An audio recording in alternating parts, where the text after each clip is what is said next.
تعداد کو نہیں دیکھنا ہے کہ اس کے ماننے والے اتنے ہیں، اس کے پیروکار اتنے ہیں، تو یہ تعداد کو نہیں دیکھنا ہے کہ بھائی آپ کے پاس اتنے لوگ کیوں نہیں ہیں، ان کے پاس اتنے لوگ کیوں ہیں، ان کے پاس کیوں جاتے ہیں لوگ۔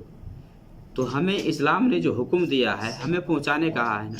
اب نبی صلی اللہ علیہ وسلم کو اللہ تعالیٰ نے کیا کہا کہ آپ کا کام پہنچانا ہے، آپ کا کام پہنچانا ہے، ہدایت کرنا آپ کا کام نہیں ہے۔ ہدایت کرنا ادھر میں ہدایت کرنا کس کا کام ہے؟ دیکھیے ہدایت ایک تو ہے کہ گائیڈ، رہنمائی، ایک رہنمائی کہ آپ مان لیں کسی کو آپ مشورہ دے دیں یا کسی کو آپ اچھی بات بتلا دیں، یہ آپ رہنمائی کر رہے ہیں، یہاں ارشاد اس کو کہا جاتا ہے۔ آپ کسی کو بتا دیتے ہیں یا نیکی کی طرف ابھارتے ہیں تو یہ ایک مان لیں کہ مشورہ دے رہے ہیں، آپ سمجھا رہے ہیں کہ آپ یہ راہ چلیں گے تو آپ کے لیے خیر ہے، یہ راہ نہیں چلیں گے یا اس راستے پہ نہیں چلیں گے تو آپ کے لیے شر ہے۔ اور ایک ہدایت ہے جس کا تعلق دل سے ہے، یعنی ہدایت ایک تو رہنمائی کرنا ہوتا ہے اور دوسرا ہے کہ کسی کے دل کے اندر دین کو ثابت کرنا ہے، کسی کے اندر ایمان کو داخل کرنا۔ یہ آدمی کا کام نہیں ہے، یہاں تک کہ یہ رسول کا بھی کام نہیں تھا، رسول کا بھی کام نہیں تھا۔ اب وہی ہم اللہ رب العالمین سے مانگتے ہیں، جیسا کہ اہدنا الصراط المستقیم، اللہ ہمیں سیدھے راستے کی رہنمائی کر۔ ایک انسان ہے جو آپ کو گائیڈ کرتا ہے، آپ کو بتاتا ہے کہ آپ مان لیں نماز پڑھیے، آپ روزہ رکھیے۔ اب یہ نماز پڑھنا، نماز پڑھنے پر لانا یا اس کی طرف لانا، یہ کس کا کام ہے؟ انسان کا کام ہے؟ نہیں، اللہ کا کام ہے۔ تو نبیوں کو یا رسولوں کو اللہ رب العالمین نے جو پیغام دے کر کے بھیجا پہنچانے کے لیے کہ آپ پہنچائے، بلغ ما انزل الیک من ربک، کہ جو بھی آپ کے رب کی طرف سے آپ پر اترا ہے، جو کچھ بھی اترا ہے آپ لوگوں تک پہنچاتے۔ وما علیک الا البلاغ، آپ کے اوپر پہنچانا ہے۔ ہدایت دینا، دین کے اندر داخل کرنا، یہ کسی انسان کا کام نہیں ہے، یہ اللہ کے ہاتھ میں۔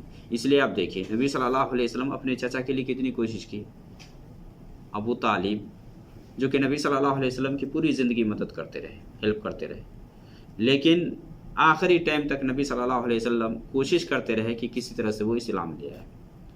لاسٹ میں نبی صلی اللہ علیہ وسلم گئے اور کہے کہ آپ اسلام لے آئیے، تو پھر اس نے مرنے سے پہلے کیا کہا کہ میں اپنے باپ دادے کے دین پہ ہی مرتا ہوں۔ تو اللہ تعالیٰ نے قرآن اتارا، انک لا تہدی من احببت، یہاں دیکھیے انک لا تہدی من احببت ولکن اللہ یہدی من یشاء، کہ آپ جس کو چاہیں ہدایت نہیں دے سکتے، آپ جسے چاہیں یا جس کو آپ پسند کرتے ہیں مان لیں، تو اللہ نے نبی کو کہا، محمد صلی اللہ علیہ وسلم کو کہا کہ آپ چاہتے ہیں کہ آپ کے چچا اسلام میں آ جائے تو آپ کے چاہنے سے نہیں ہوگا، بلکہ یہ کس کے چاہنے کے ساتھ خاص ہے؟ اللہ کے چاہنے کے ساتھ۔ اللہ چاہے گا تبھی ہوگا، اللہ نہیں چاہے گا تو نہیں ہوگا۔ تو نبیوں اور رسولوں کو اللہ تعالیٰ نے دنیا میں بھیجا پہنچانے کے لیے۔ اب لوگ کہتے ہیں کہ بھائی ان کے پیروکار بہت کم ہیں، ان کے ماننے والے بہت کم ہیں۔ اب دیکھیے بہت سارے نبی قیامت کے دن ایسے بھی ہوں گے کہ ان کے ماننے والے دنیا میں نہیں تھے، ان کے اوپر ایمان لانے والے میں سے ایک بھی نہیں ہوں گے کہ ان کو مانا ہو، ایسے بھی ہوں گے۔ تو کیا ہم وہاں کہیں گے کہ کیا اس نے اللہ کے پیغام کو نہیں پہنچایا، اللہ کے دین کو نہیں پہنچایا؟ کوئی کہے گا کہ نبی نے چھپا لیا، نبی نے نہیں پہنچایا؟ اب نبی صلی اللہ علیہ وسلم کی حدیث ہے کہ قیامت کے دن بہت سارے نبی ایسے گزریں گے کہ جس کے ساتھ 2 لوگ 4 لوگ ہوں گے، بہت ایسے ہیں کہ ان کے ساتھ ایک بڑی جماعت ہوگی، اور بہت ایسے ہوں گے کہ ان کے ساتھ ایک بھی نہیں۔ تو کیا اس نے اللہ کے دین کو نہیں پہنچایا؟ ہمیں تعداد کو نہیں دیکھنا ہے، تعداد کو نہیں، ہمیں حقیقت کو دیکھنا ہے کہ پہنچایا۔ اب وہی نوح علیہ السلام نے دعوت و تبلیغ کا کام کیا، کتنے سال تک؟ فما آمنہم الا قلیل، بہت تھوڑے لوگ ایمان لائے۔ تو کیا اب اسی لیے نا نوح علیہ السلام نے اللہ سے دعا کی نا، مایوس ہو گئے، اللہ سے دعا کی کہ اللہ رب العالمین کافروں کی ایک بھی گھر زمین پر مت چھوڑنا، لا تذر علی الارض من الکافرین دیارا۔ تو ہم کہیں گے کہ نوح علیہ السلام مخلص نہیں تھے، یا جس نبی کے ساتھ مان لے اس کے پیروکار نہیں ہوں گے قیامت کے دن، وہ مخلص نہیں تھے، وہ اللہ کے پیغام کو نہیں پہنچائے، تو ایسا نہیں ہے۔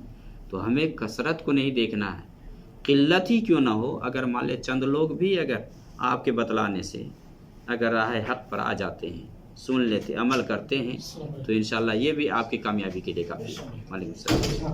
یہ کامیابی کے لیے کافی ہے۔ تو اس خوش فہمی میں نہیں رہنا چاہیے۔ ابھی مان لے کہ بہت سارے لوگ ہیں جو کہتے ہیں کہ نہیں فلاں جماعت میں تو اتنے لوگ ہیں، ان کی تعداد اتنی ہے، تو ہمیں اس خوش فہمی میں نہیں رہنا چاہیے کہ ان کی تعداد زیادہ ہے۔ ہمیں یہ دیکھنا ہے کہ حق کس کے ساتھ ہے۔